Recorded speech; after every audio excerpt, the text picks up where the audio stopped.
Well, hello everybody. Welcome back to the Williams, Elleby, Howard, and Easter YouTube channel. I'm Joel and this is Jared. Today we're going to talk about something that happened in our local community and how it relates to the laws involving pedestrians and crosswalks in the state of Georgia.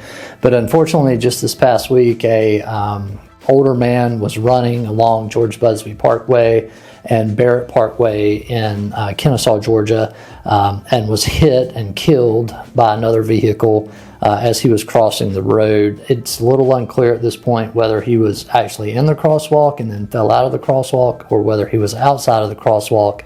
But it just reminded me of some cases that we've handled in the past, as well as how important it is for car drivers as well as pedestrians to follow the rules of the road and know what Georgia law requires about who has the right-of-way, whether you're an automobile driver or whether you are a pedestrian, and how you should interact with each other in situations where there are crosswalks and when there are not crosswalks. So that's what we're going to talk about today, but do you want to get us started, Jared, with, I know this specifically brought to mind a case you've handled in the past. Well, I think we can start by probably talking about the law, and then we'll talk about the case in general. But OCGA 4692 discusses, the use of crosswalks by pedestrians, when you should, when you don't have to. I think a lot of people commonly have heard the term jaywalking, and I know when I was a young lawyer, I had a different understanding of what the law was versus what it actually is.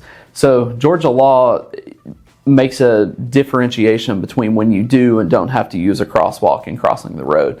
And first of all, anytime you were trying to cross the road between two red light controlled intersections, the law states that you must use a crosswalk. So if you're anywhere where you can look left and right and see red lights, then you must cross that street at one side or the other. Even if you're in the middle, you got to walk further. If you cross in between those two, then that would be what I think people commonly refer to as jaywalking. And if something were to happen, you were to be struck by a vehicle crossing in between two red lights, then likely you would be at fault for violating the law and unsafely entering the roadway.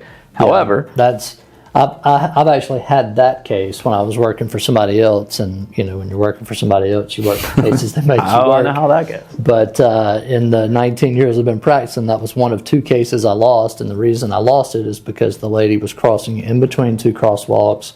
She was wearing dark clothes at nighttime. She was hit and killed. It was very sad, but the jury, probably rightfully so, determined that she was 50% or more at fault, which means in Georgia you can't recover. But I think it would have been a whole different story if she were in a crosswalk. And the reason you have to use a crosswalk when you're in between two intersections is because other laws require the DOT and the city to have crosswalks available at those intersections. So one other thing real quick about that particular, OCGA just means Official Code of Georgia. That's our statutory laws. But one other thing about that is if there is a pedestrian bridge or a tunnel and you don't have to use that, but if you choose not to use that, then as a pedestrian, you do have to yield the right-of-way to other vehicles. Same applies if you're crossing the roadway at a place where there's not a crosswalk available, because there are those places that require you to cross. The pedestrian actually has to yield the right-of-way to the automobile driver so long as the pedestrian hasn't already entered the roadway at a safe moment, right? So like if there's not a crosswalk available and you begin to cross the road and there's nobody coming, and then all of a sudden some car comes flying around the curb 80 miles an hour and hits you, well, that's on the car because you entered the roadway at a safe time and place. Those things are often very difficult to prove when you get into lawsuits or even criminal cases involving the driver. But those are the three main situations where Georgia law has specific applicability to pedestrians and cars. So it's not as simple as don't jaywalk, and it's not as simple as the pedestrian always has the right of way, because in certain circumstances those things are not true. Yeah, I know I think there's some case law out there that really gets into the weeds of how far into the road the pedestrian is in order to have control of the intersection if you can tell. I mean, that's usually the hard part. But sometimes with damage patterns or which lane the cars were in, you can establish that, you know, if you're the pedestrian and you've made it across one of 4 lanes, then likely you probably have the right of way because you've gotten into the roadway. But again, it's not simple. It's a very complex matter. And if I'm a pedestrian, I'm probably going to err on the side of making sure there's no cars coming. Even if I have the right of way, I'm not going to chance it. It's probably the safe way to go. Yeah, assuming you can see them. And like Jared said, these things can get very complicated. And oftentimes in these cases, we do have accident reconstructionists involved that come out and look at roadway markings, because there's so much that goes into how fast was the car driving, how far was the pedestrian into the roadway, and things like the way, as grim as this is, the way that the pedestrian's body is thrown. Is it thrown forward? Does it flip back over the car? Does it actually hit the car before it flips over the car? All in roadway markings like tennis shoes or skid marks or any of that stuff come into play when determining speeds and distances and all that kind of stuff. And there are specialized experts that can come in and look at those things and tell us, okay, the pedestrian was this far into the roadway, the car was traveling approximately this fast. All of those things are important for figuring out like percentages of fault when it comes to these type cases. But what was the example that you were going to give before? And it's actually an example of a really tricky situation where I had a gentleman in Kennesaw who was walking on the sidewalk, and he was actually crossing a crosswalk, unlike anything we've talked about before, at a gas station exit.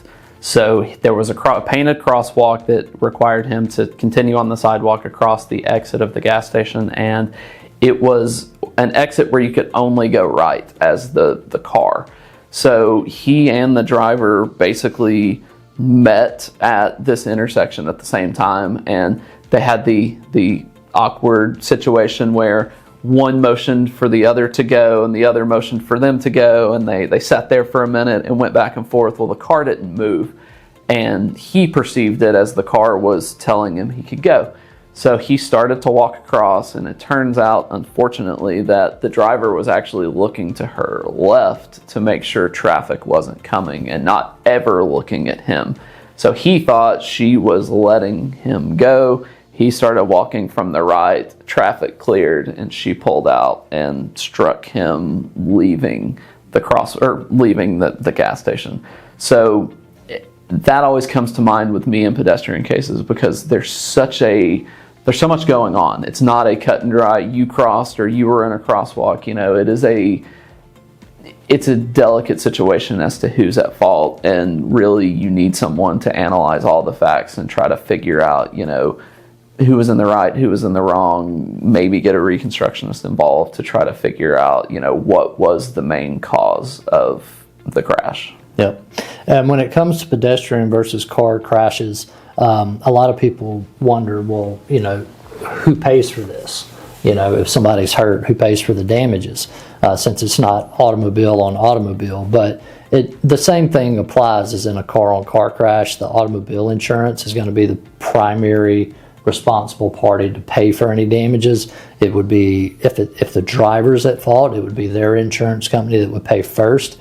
And then, at least in Georgia, if the at-fault driver does not have enough insurance to cover the damages, and lots of times the damages are really bad in pedestrian versus auto cases, then the pedestrian's own automobile insurance policy under the underinsured or uninsured motorist coverage portion would step in to make up the difference if they have that specific coverage, which, you know, emphasizes again why it's so important to make sure that we as people who encounter these situations every day have sufficient UM or underinsured motorist coverage to cover us in situations like this. So, and if you don't know what that is, there's a video on our YouTube channel that will tell you all about, probably more than one video that will tell you all about UM coverage. Several of them.